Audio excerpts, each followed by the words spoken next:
وَلَقَدْ خَلَقْنَا الْإِنسَانَ مِنْ سُلَالَةٍ مِنْ طِينٍ، ہم نے انسان کو خلق کیا ہے ایک جمی ہوئی مٹی سے. ہر انسان کی خلقت خاک سے، ہماری بھی. یہ نطفے کا لفظ میں اس لیے استعمال کروں کہ قرآن میں یہ لفظ ہے تو ممبر کی شان کے احترام کے خلاف نہ ہو، اس لیے قرآن کا لفظ ہے. جو بھی کچھ وجود میں آتا ہے انسان کے، وہ اسی غذا سے ہے جو اس نے زمین سے حاصل کی ہے، یا اس جانور کے گوشت سے ہے کہ جو زمین سے اپنی غذا حاصل کر رہا ہے. اللہ تعالیٰ نے گوشت خور جانوروں کو ہمارے لیے حلال نہیں کیا ہوا، یا یعنی اللہ نے کہا ہے کہ یا تو زمین سے کھاؤ ویجیٹیبلز، یا ان جانوروں کو کھاؤ کہ جو زمین سے کھا رہے ہیں. آپ غور ہمارے تو گویا در حقیقت ہمارا جو پورا وجود ہے اس کی اصل یہ کہ زمین سے. لقد خلقنا الانسان من سلالة من طين ثم جعلناه نطفة في قرار مكين. زمین سے انسان کی وجود کی بنیاد ہے. اس کے بعد کہا کہ ہم نے اس کے نطفے کو ایک محفوظ مقام پر رکھا، جو دعا عرفہ میں عبداللہ صلی اللہ علیہ وسلم نے فرمایا فی ظلمات ثلاث، 3 پردوں میں رکھا اللہ تعالیٰ نے. ثم خلقنا النطفة علقة فخلقنا العلقة مضغة فخلقنا المضغة عظاما فكسونا العظام لحما ثم انشأناه خلقا آخر فتبارك الله احسن الخالقين. بس یہیں تک رہیں گے انشاءاللہ، ہم اس کے بعد گفتگو میں شاید وقت بھی نہ بن پائے. اس کے بعد ہم نے اس نطفے کو خون، جمع و خون بنایا، علقہ، جمع ہوئے خون سے فخلقنا العلقة مضغة، جمع ہوئے خون سے گوشت کا لوتھڑا بنایا. یہ ہم سب اس پروسیس سے گزرے ہیں. اس گوشت کے لوتھڑے سے ہڈیاں بنائی، فکسونا العظام لحما، ان ہڈیوں کے اوپر گوشت کی ایک اور تہ کو چڑھایا. یہ قرآن اس وقت بتا رہا ہے 1400 سال پہلے کہ جب نہ کوئی ایکس رے مشین تھی نہ کوئی الٹرا ساؤنڈ تھا.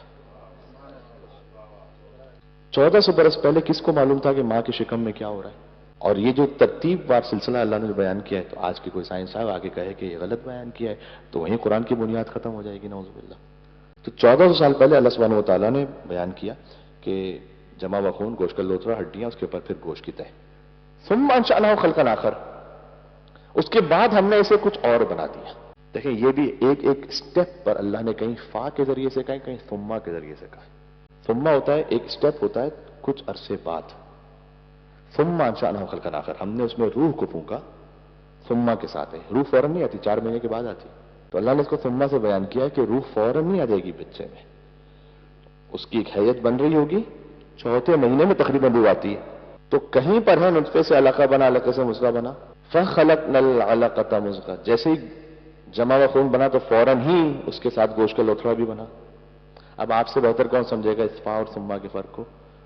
من کنت مولا، یہ بلا فصل، ٹھیک ہے نا، فاصلہ نہیں ہے درمیان میں، ذرا غور کیجیے گا.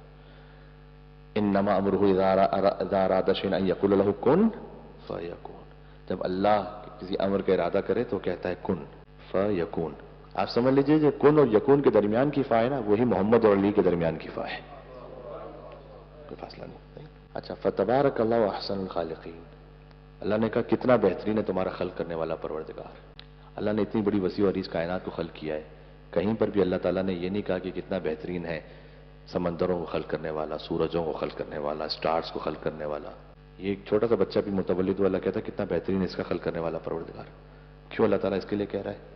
ابھی تو یہ کچھ بھی نہیں، نہ بول سکتا ہے، نہ ہل سکتا ہے، نہ کچھ بھی نہیں کر سکتا یہ بچہ. کیوں؟ پوٹینشل ہے اس بچے میں. یہ سیستانی بن سکتا ہے مثلا، پوٹینشل ہے اس بچے میں. مثلا نیوٹن بن سکتا ہے، آئنسٹائن بن سکتا ہے، اس بچے میں پوٹینشل ہے. اب ذرا غور کیجیے گا، اللہ تعالیٰ کہہ رہا ہے فتبارک اللہ احسن الخالقین.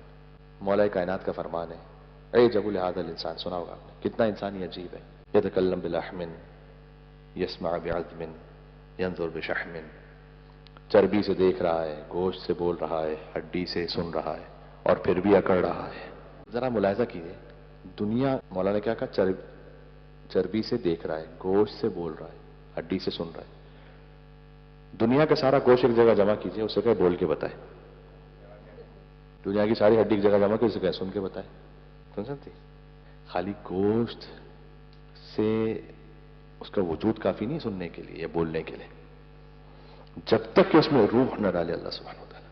یہ ہے ثم انشأناه خلقا آخر، ہم نے انسان کو کچھ اور بنا دیا، کسی اور مقام تک پہنچایا اس کو، کیونکہ اس کو روح عطا کی. فتبارک اللہ احسن الخالقین، کتنا بہترین ہے تمہارا خلق کرنے والا پروردگار.